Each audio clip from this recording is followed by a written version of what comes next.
Welcome to Live and Love Life with Elena Chapman, a show that explores and shares with you how individuals who were once facing unsurmountable obstacles and setbacks have overcome them by using a certain set of tools, techniques, and attitude to help them transform their lives from ordinary into extraordinary. These same tools are shared with you here in this show so you too can lead a life that you love. And now, here's our host, Elena Chapman.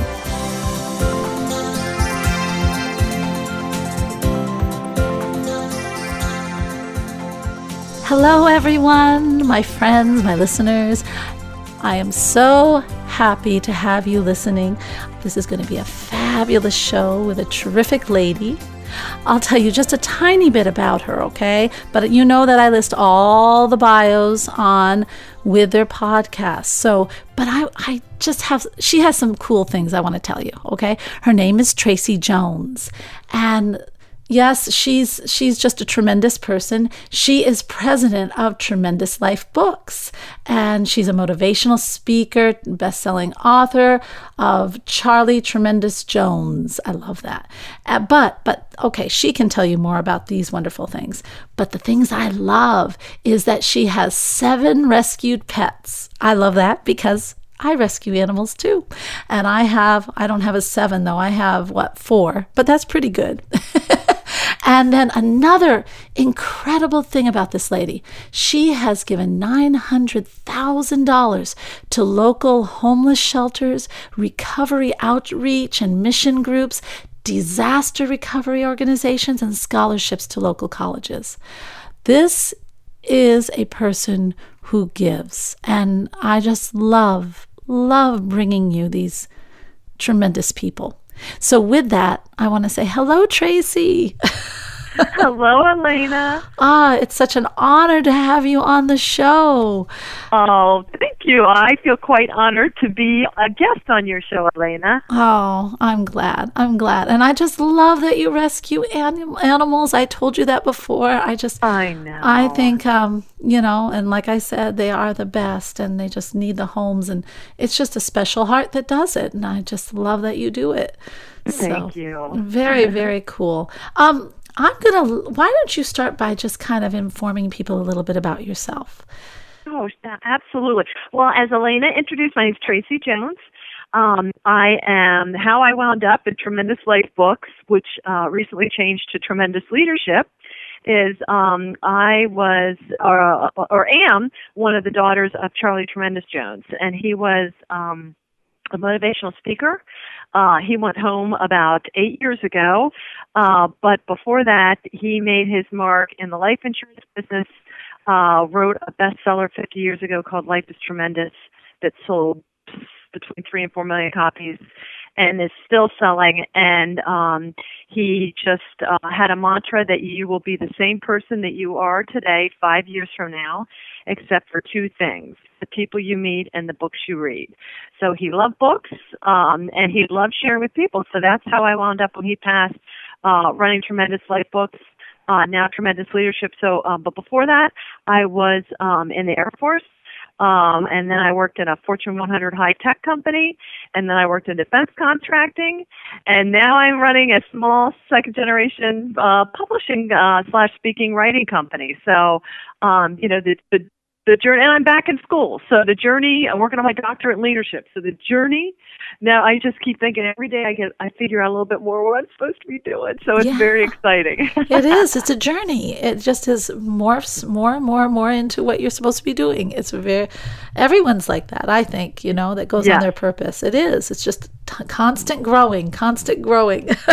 Yeah, and I think that's what keeps you enjoying growing older. I'm sure, like you do, a lot of people that, in their mid-40s, like, I'm done. That's it. Nobody wants me. And I'm like, oh, my goodness. I know. How can you, I understand how you think like that, but that's not why life has us here. And it's very sad. Yes. And what are you going to do the rest of your life? Because we're all living to be, 80, 90, and 100. That's a long time to kind of just check out. Oh, my gosh. What was that? I just spoke with a woman who published a book, and she's 95. Oh, what Yeah, a whippersnapper she is. And I then love it. another woman Yeah. was 105. I mean, I know people in their 40s who are saying they feel old. They feel Yes. old. What is this old? I'm too old I to don't know. learn. What is that? Well, and you know what? You spend 0 to 50 learning, and then the back 9, that's when you get to kind of start leading, mentoring, and directing. So why quit before you even get all the knowledge? I mean, I'm Right. constantly amazed. It's all in your, you know that, Elena. It's all in your attitude kind of It's thing. in your attitude. And I'll tell you, I keep telling my children too, because I have 3 boys. I'm always saying it's that curiosity, that love of learning that keeps Right. you young. It keeps you Right. young. Well, and it keeps your brain active too, and from Sure. just living and away from all the natural things that do happen to us when we grow older. You fight that, and then you just You do. every day you're looking to learn is another day for you to be a service to somebody else. God That's knows exactly we need more right. people looking to be a service in the world. Constantly. And it is a good thing. It is a really good thing. Yes, I love it. Tell us a little bit how Tremendous Leadership has changed from the Tremendous Life books. What are you doing in the Thank leadership? you. Yeah. Well, we're 2 weeks into it, so I'm still assessing whether it was the right thing. I'm just kidding. Anyway, it's a DBA. My father started the company Life Management Services 50 years ago. Okay. In 1965. So when I came back, he was a speaker, but he loved books. So he had a DBA called Executive Books, where he would, whenever he got up and spoke, he had a stack of books. Not his books. He wasn't just selling his books, but I call it, with OPP, other people's property. Right. He would promote other people's books, which shows you that he loved learning, not just getting you to buy his stuff, but he loved learning. Right. So he had this company called Executive Books, and he would publish a lot of personal development material. When I came back in 2009, I rebranded from Executive Books because I didn't want people to think that it was just for business people. These learning to lead a tremendous life is for everybody. It's irregardless of age, your job, how many people you supervise, your degrees, it's just, it's all about building a better you. And Yes. so we changed it to Tremendous Life Books. And then 2 weeks ago, we changed it to Tremendous Leadership because now, with all the changes in the publishing industry, a lot of people have the benefit of self-publishing, which is absolutely wonderful. Yes. But so we're focusing more on just publishing our books, and I'm really getting out there after 7 years of doing other people's stuff. I want to really kind of go full circle like my father started and get more into the speaking and writing as our main thing. So I thought, you know what, if I keep calling us Tremendous Life Books, people are still going to think that we're a bookstore and an online distributor and a publisher. Yes. And really, in fact, we're a creator of leadership content now. So that's kind of why I tweaked it. But it's fantastic. leadership with a kick. So we still Yeah. have the kicking man. Oh, I love it. I love it. Thank you. Okay, now, and I can already tell that you just love your life. Yes. I mean, every aspect of it. Well, and I want to say to the listeners, if you knew the week I had the last 2 weeks, it was the most merciless, scary, threatening couple weeks of my life. But you know what? It's all how we, they say it's not the load that breaks you down, it's how you carry it. Isn't that And I true? think when you have read a lot of great things and you've built up your support your support network, be that prayers or your faith or whatever, things come your way, but you realize this is here to make me stronger. And number 2, I've got to get it in the grand scheme of things in perspective. I mean, we look at what's going on in the world, and the nonsense I have to deal with is not really all that big of a thing in the grand scheme of things. So I think a lot of people kind of look at happy people and go, well, no wonder she's happy. What does she have to be sad about? And I'm like, well, I don't make it a habit of broadcasting all the nonsense going on in my life, but Right. you're not going to hear it because it does no good to sit there and rehash the pain or the stress. It doesn't do any good. I'm going to do the best I can, and that's it. And the rest is going to happen the way it's going to happen. That's all I can do. You got to let go. Yeah, that's exactly right. Yeah. And you bring up a good point. A lot of people always ask me about how do I let go of the process? And that's and if you're able to do that, that's tremendous. And I'm able to do that too. Yes. But I think that's one of the best lessons I ever learned is letting go of the process. And Well, you tell me, I know how I do it, but they hear me all the time. Yes. Let's hear from you and hear about how do you go about that? What's the process and how does that help you? Well, I think the process, first of all, if you know you've done the very best that you can do, that gives you a peace of mind, and I mean in your dealings with people that you've performed ethically. Now, that doesn't mean I haven't made mistakes, but if we make mistakes, we go back and we try and we remedy or we make restoration. Right. But a lot of the stress we go through, I always tell people half the time I had it coming to me because I did something stupid, and the other half I was completely, not blameless, but there are a lot of bad people and bad things that can happen to you out there through, even if you're the greatest person and the nicest person in the world. So I think my thing is really just all I can do is the best I can do. And that means I prepare myself. I don't put myself in situations. I don't associate with people that I know this might reflect poorly on me. And I really stand up ethically for doing the right thing. So I always know, even if I get serious blowback or repercussions, this is, you got to stand up. So I think when you stand up for your principles, that gets you through an awful lot of stuff. The other thing is, you got to realize, although you think everybody's obsessing over this and talking about this and judging you, people have their own stuff to worry about. And, when you really, they say if you knew how little people thought of you, I think a lot of times people are embarrassed because they think what other people think. Right. It doesn't matter. I mean, we're all not 18 anymore, and you can't listen to that stuff. And if somebody's you don't need them in your life. And the people that have been seasoned and have a tender heart and a sense of empathy, they're not even going to question it. They're just going to be there to support you. That's right. And then lastly, Elena, I just shut it off. I came back from a meeting a couple weeks ago, and I was literally destroyed. And I started to well up, and I thought, no, what good does this do? What good does rehashing it over in my mind? Let it go. And it's just like working out.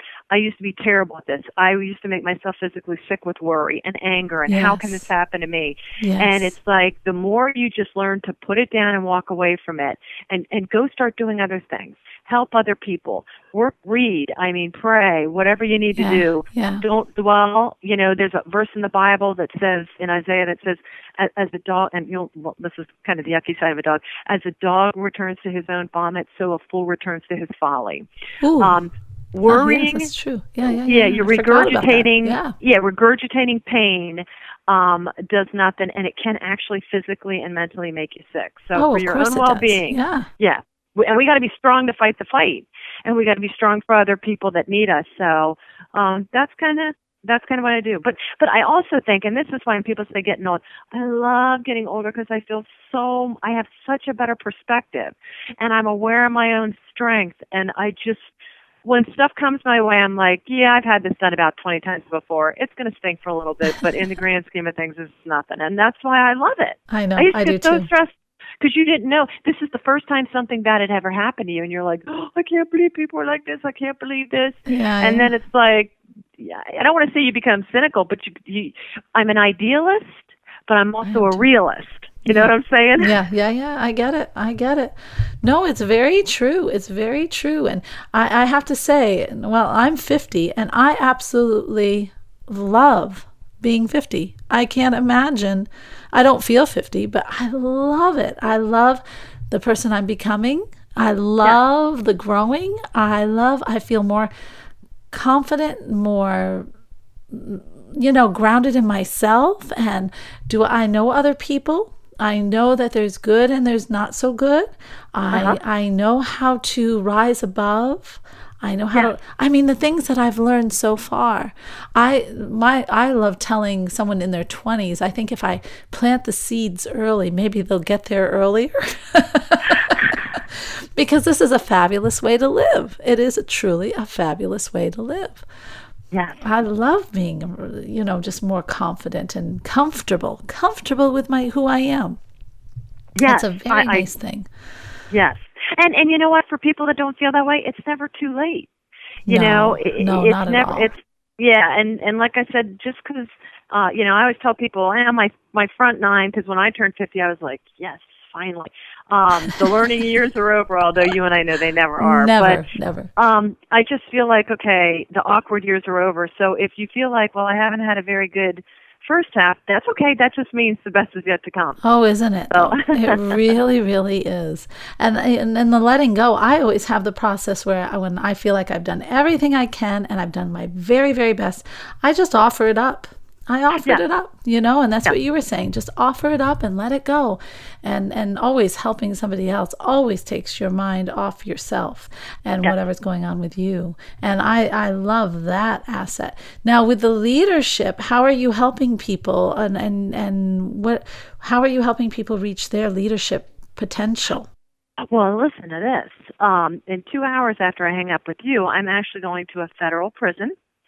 And Wow. I am working with men, some of them lifers, who are graduating from, it's called life reentry. Now, they're not getting out, Okay. as I thought when I first went. I'm like, well, where are they going to? And they're like, well, they're not going anywhere. And I go, what? And they're like, no, they're in for life. But they they understand they've made a mistake, and some of these guys have been in here 40 plus years. Oh, wow. They are willing to pay the price, but they still realize now they either have a faith that lets them know they can be restored, and they still have value, and they still, they have their own community in there. They still can be of use and service. And so I'm going to share with them. I have a couple different book discussion clubs too I'm doing in the different prisons. And Elena, I've got CEOs that turn their nose up to me and say, no thanks, I already know this, or I don't need to learn anymore. And yet I get guys behind bars that are like, can we do a book discussion more than once a month? So I say to them, who's more imprisoned? The person that lives on the outside and thinks they know it all, or the person that is hungry to continue to grow? And so and then Thursday night, thank you. Thursday night, I'm taking one of my dogs who wrote a children's book about that we're all wonderfully made and gifted by God, and that what makes us different is because we're special. So, God only made one of you, so we're going to speak to 300 children, K through 5, and it's a Title I program, so these are children that might be falling behind in reading. And we all know if you don't make that 3rd and 8th grade reading gate, the odds of you not living a tremendous life are high. A lot harder. So we're going to go share with them, and they're all going to get a book, and my dog's going to be there with a tie, and we're going to share his little... I know, it's so much fun. But it's so exciting because it's like such here you got little kindergarten kids, and then you got guys in jail for life. But they both share their love of wanting to learn and become a better person, and the power of a book. So we find what we can come together on and manifest that together. So it's been very rewarding. Oh, I think it's fabulous. I have the chance. I haven't done it yet. I'm waiting to hear from them. I have a chance to work with women who have been abused and helping them to come to terms and to build their lives and to start again and, a little more independent. Yes. And I have to tell you, the little bit that I've seen and worked with, it's extreme. I feel like I get 100 times more than they do. Well, I do too. And you know what? When I watch people that are crying or moaning about how miserable their lives are, it's because their sole focus is on themselves. Yes. And I look at those guys in prison, and I'm like I said, I can come through the worst day, and I come out of there, and I feel so energized.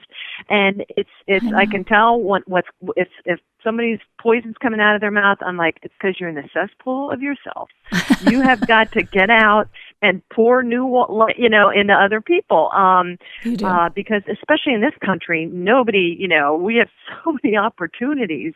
And when you meet these ladies and share with them, and you actually see somebody hungry to find a better way, boy, that's so encouraging for me. Is. And you.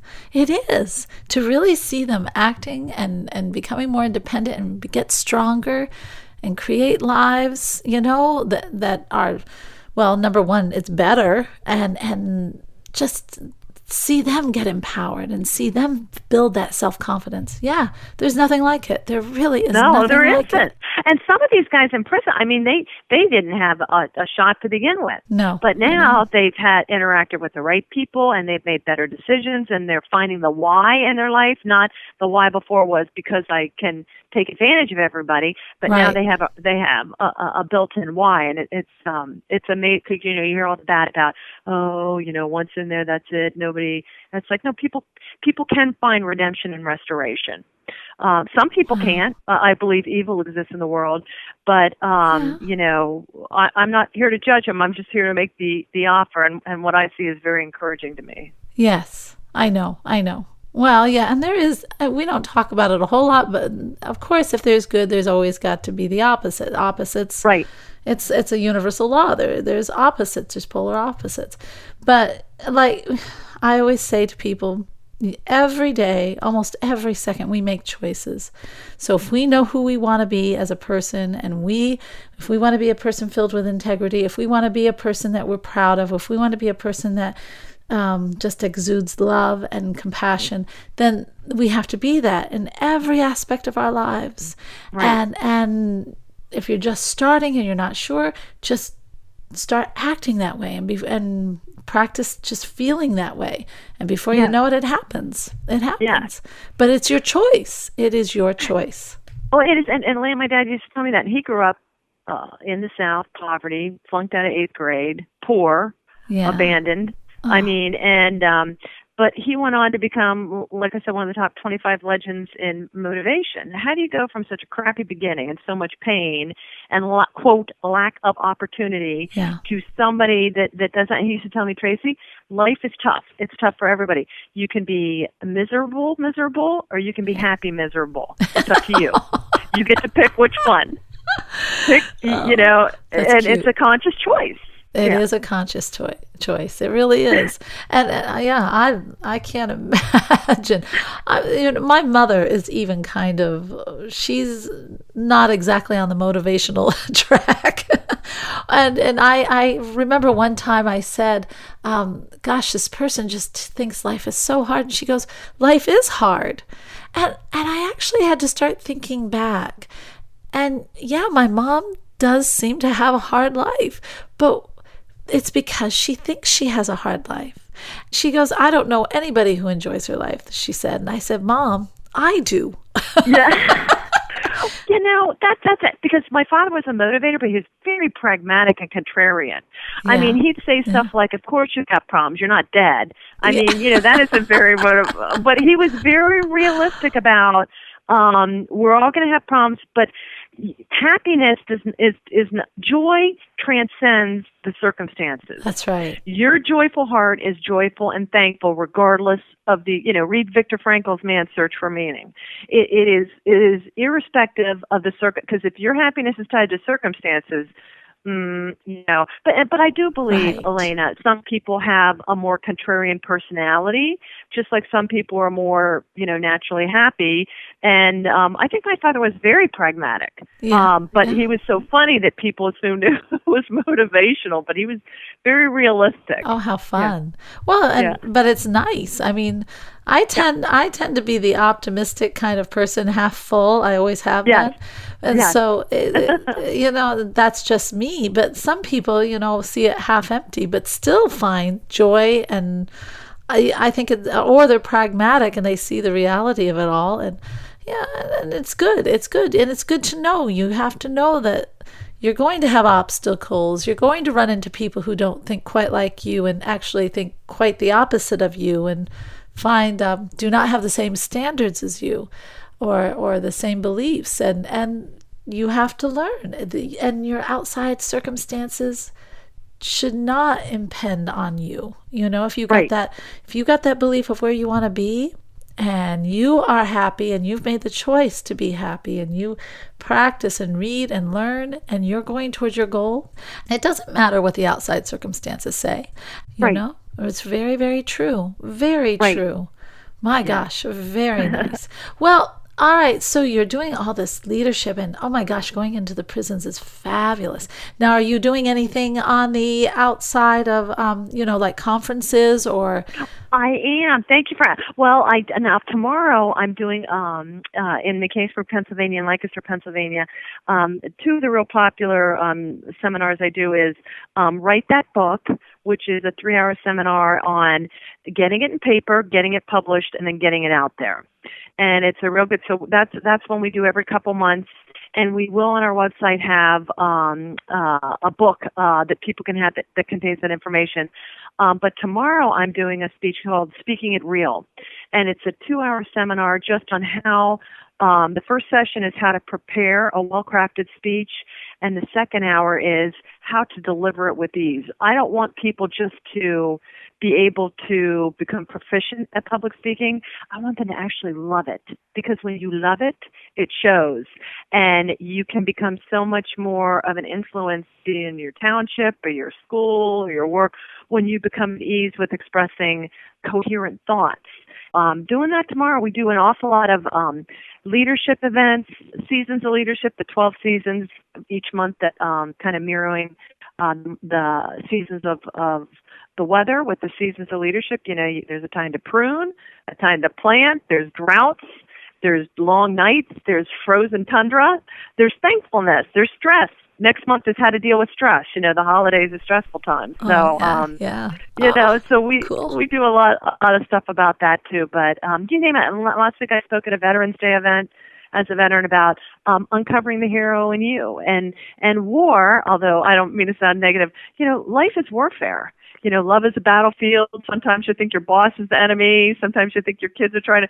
But there's a way that we can gather intel and wage the war and declare the victory. Right. And so did that last week for Veterans Day, which was really fun.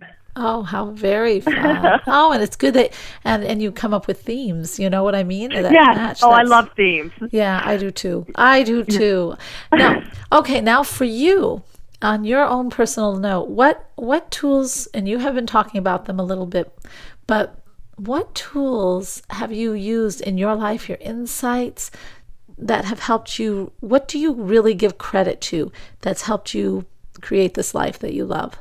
Well, first of all, I'd have to say my faith in God and the saving blood of Christ, because that is my why. That lets me know that whatever I'm going through, He has He has more than my back. Yes, He is orchestrating a great joy for me. So we're kind of in this spiritual yet physical realm. Right, and the other thing is just I really am cautious and careful and diligent about what I allow in my head and who I allow in my life. Ooh, excellent. You got to trash in, trash out. Just guard your mind because it's a vacuum and it's constantly sweeping stuff. So and these aren't things I started doing 30 years ago. These are things that I've gradually, especially over the last couple of years being back. I start every day with a devotional and prayer just to quiet myself. Yes. I'm enrolled in a doctoral program, so I'm reading, researching, and learning 24/7, which is so exciting. But the other thing, Elena, I've just really started doing the past 4 months is I've taken time to Sabbath. If you don't take time and just rest, even God had to rest, okay? And I'm like, I don't need to rest. I'm strong. I'm young. I have to, but I'm behind. If you don't take, and it doesn't have to be Sunday, but if you don't, and it doesn't have to be 24 hours, if you don't take time to let your soul catch up with your body, you're not going to be as effective. So that's one thing I have found, yet that the more I just stop, don't create for a certain amount of time, just let your mind just be in the moment, whatever that is, spending time with your family, just doing a little project around the house, but just turn off social media and just for a day, turn it all off. Turn it all off. Yeah. Go for a walk. Just Yeah. Because otherwise, and Sunday was always me, like everybody else, the catch-up day. Well, that's not right, because, and then when I say, Sunday, hands off Sunday, I find I prioritize other things earlier on in the week. Yeah, me too. So that Sunday stays free. But if we leave it as the catch-all, it becomes the catch-all, and then we face Monday and we're like, oh, Lord. Oh, Lord. It's true. It's true. I'm not ready to face this week, and you're not. I even tell people, well, a lot of people that I work with, I always say you need a little time every day for you. Yeah. Just to do that thinking, to do that. And then I always tell them to be very grateful for it. Just be very happy with whatever you choose to do. Yes. And it's a time for you to just feel good, to do something that you love. Also, to connect with God, connect with Source, all those things. All right, Tracey, tell me a little bit more about what you let into your mind. How do you protect your mind from things that you don't want yourself to learn? One of the greatest things that to know what we don't want to let in our mind, we have to know what is good for our mind. Yes. As part of my doctoral program in leadership, we had to read something probably a lot of your listeners have read, Mortimer Adler's How to Read a Book. Oh, And yes. it's all about critical thinking and how to sense somebody's bias and how to sense somebody's underlying message and how to read stuff and not get all flipped out and just read for content. And I think when we are able, because let's face it, there's a lot of communication going on nowadays that is not communication at all. Oh, isn't it's that the truth? belittling, it's berating, Yes. it's making the facts fit your narrative. It's nonsense. Yes. So I think the more you educate your brain critically thinking to say, is this a reputable source? Yes. Is this well researched? Can I read this with an open mind to make myself more informed versus everybody getting all flipped out over everybody about, well, you don't think like I do, let's rip you to shreds. Yeah. We become a very non-tolerant group of people, and it's because we don't think. Yeah. And we let silly, sometimes really nasty stuff, untrue things in our minds. So I think you really got to do your due diligence. And make sure. Yes. The other thing is really, really, really, really, really limit your time watching TV. But I mean, other than a couple shows, the TV's off. I don't even know why I have it. Yeah, me too. There's other things you can be edifying your mind, but people say to me, "Oh, I don't have time for that." But you'll watch football for 6 hours, and I'm like, "Yeah, you got time for that. You got a lot of time." Everything in moderation, but I think you're going to know because the more you tune yourself to only letting what is good, what is wholesome, and what is true in your mind, when you see it, you're going to kind of turn your nose up. And there's things I used to watch 5 years ago that I'm like, I have outgrown this. This does not serve me. Right. And not that it's bad, but if it's not edifying you, it's taken away from you. And everybody can say, well, I'm an adult. I go, yeah, you can watch what you want, but why? There's a powerful battle that goes on for your mind, and it's hard enough without just treat your body and your mind the way it should be. Treat it with respect. Gosh, yes. And then little by little, you can't make this radical change, all at once, but just I always say inch by inch, life's a cinch. Just take an hour and focus only on, stuff coming into your head that's good or that's based on, true learning, or it considers the other point of view. And little by little, you're going to get hungry for that because you're going to get a thirst for truth and knowledge. And then what you read in your spare time, what you watch on TV, what you listen to when people are just talking. And the other thing is, I really warn people, just be very careful about people that just are addicted to complaining and gossip. You're not being rude to them if you just say, hey, change the subject, or I really have nothing to say about that. If you don't, you kind of enable people to stay in their own hell. And some people want to, and they want you to be with them. Oh, they want you. Yeah, it feeds it. Yeah, very much so. Yeah. It's so very, very true. Yeah, be jealous of yourself. You are worth so much, and for you to get out there and perform at 100%, you don't need. It's like somebody going to perform at the Olympics and they eat like a little Debbie cake before they. No. You don't need junk. Even if it doesn't hurt you, it'll just take you down just a tiny little bit, and we can't afford, because we might miss being there for somebody, or we might miss an opportunity, or we might get unfocused, or somebody might put a seed in our head that leads us down a path. that you don't want to go. Yeah. That's extremely true. That we don't get all the time the little seeds that are planted in our heads that deter and change our behavior or what we choose in life. And mostly it affects our choices, which because we've got that seed in our head saying, oh, you can't do that, or that's not possible, or whatever it may be. Yeah, it can affect you big time. And you kind of said a little bit about this, but don't you find that the more you're more selective of what you let into your head, the more you crave, and it's like a feeling you get that when you're growing, it feels so good. I mean, it does. I love things that make me laugh. I love humor. I love all that, and I do watch things that make me laugh or are very inspiring. But I also love to read and learn things, and I crave that now. I just crave it more and more and more. I love to learn, and I want to learn about possibilities and opportunities in life, whatever that is. Well, you look at our ancestors, you look at the dawn of mankind, how the great civilizations unfolded. It wasn't because they were sitting around putting junk in their bodies and junk in their veins and junk in their heads. That's right. Modern society, we're killing ourselves in a lot of ways. Yeah. When people didn't have TV and all this, right.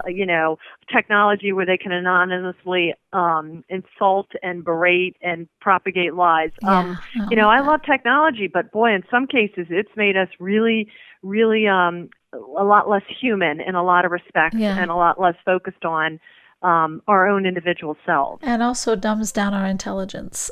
Yeah.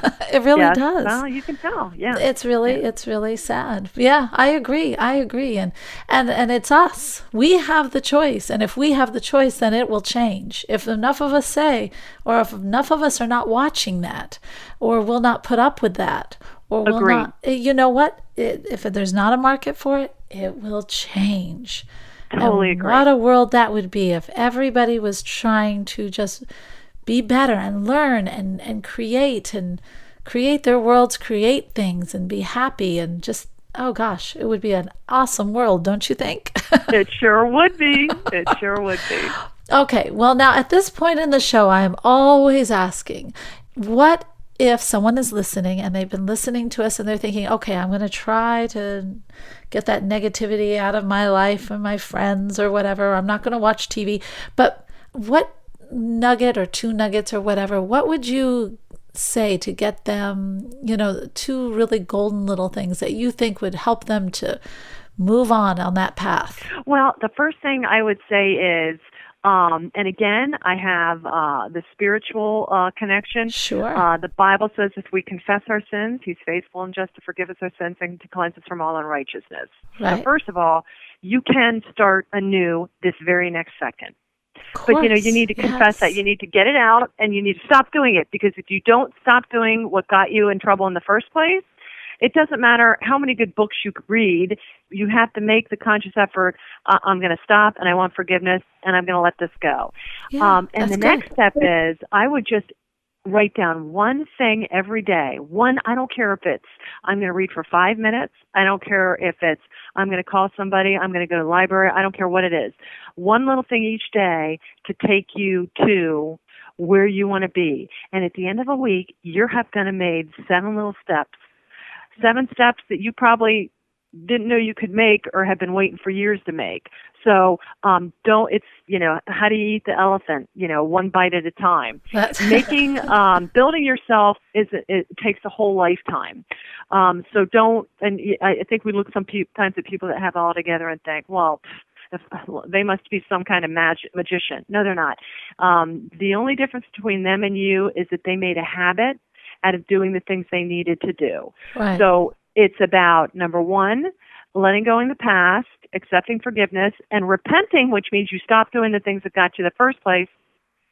And so it's repent, and then it's the discipline. Because, there's a lot of things in this life that want to drag you back down.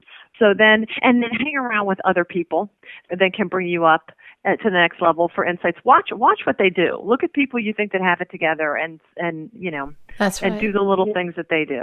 Very, very true. Very true. Look at Napoleon Hill. He made a whole life out of it. Yeah, exactly. He sure did. He did. Yeah. And he ended up great. We can all do that. We can. We can.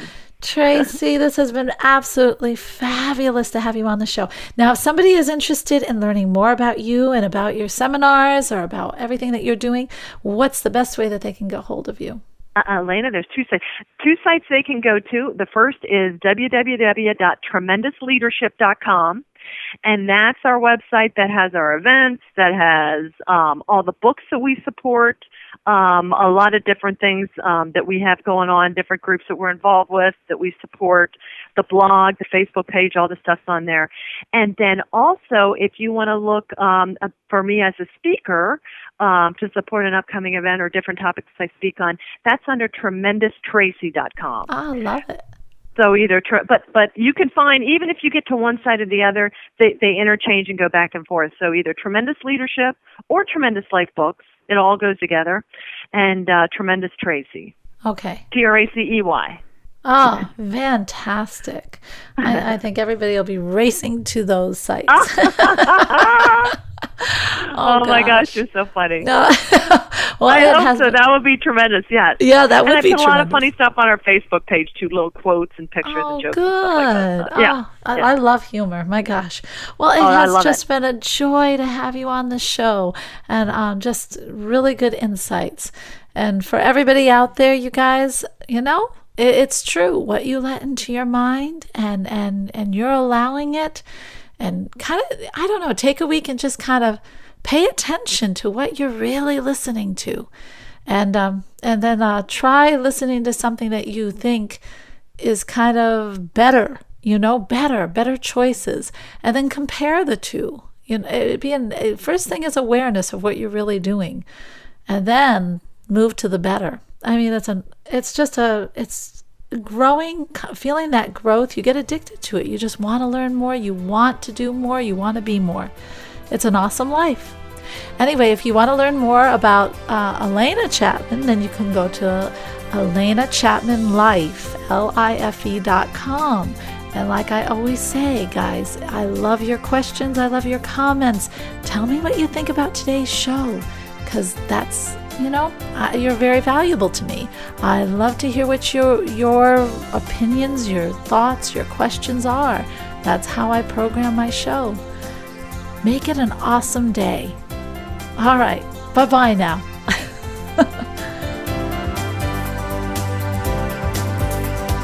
You've been listening to Live and Love Life with Elena Chapman.